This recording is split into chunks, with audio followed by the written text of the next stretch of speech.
উস্কানি ও হুমকি মামলায় এজিইউপি বিধায়ককে তলব করল পুলিশ। গতকালই আপনারা জানেন মুখ্যমন্ত্রী শুভেন্দু অধিকারীর আলটিমেটাম এবং তারপরে আজকেই হুমায়ুন কবিরের বাড়িতে পৌঁছে গেল পুলিশ।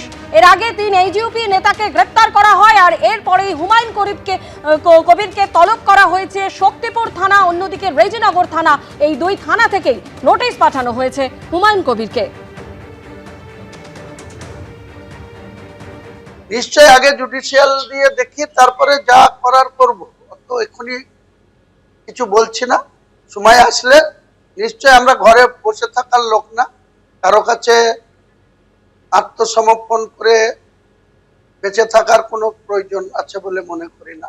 আমি যেটা বলেছিলাম সেটা আমি এই কারণেই প্রত্যাহার করছি না। তার 2 দিন আগে আমাকে রেজিনগরে বিজেপির জেলা সভাপতি, ওখানকার তৃণমূলের গুন্ডা, মদখোর, হিরোইনখোর, গাঁজাখোর, তাদেরকে ডেকে নিয়ে গিয়ে যেখানে মসজিদ হচ্ছে সেই মসজিদের ঠিক অপোজিটে সেখানে তাদেরকে সঙ্গে নিয়ে যে ধরনের ঔদ্ধত্য আচরণ করেছে, যেভাবে আমাকে ব্যক্তি আক্রমণ করেছে, সেই কারণে আমার কাশীপুরের মিটিং থেকে এটা বলা। আমরা পিছু হটার পাত্র নয়, পিছু হটব না। আইনের পাশাপাশি আমরা আন্দোলনেও নামব।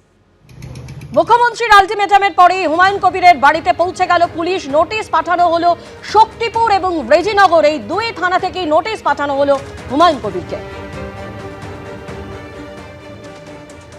হুমায়ুন কবিরের যারা আয়োজক দুজনকে গ্রেফতার করা হয়েছে।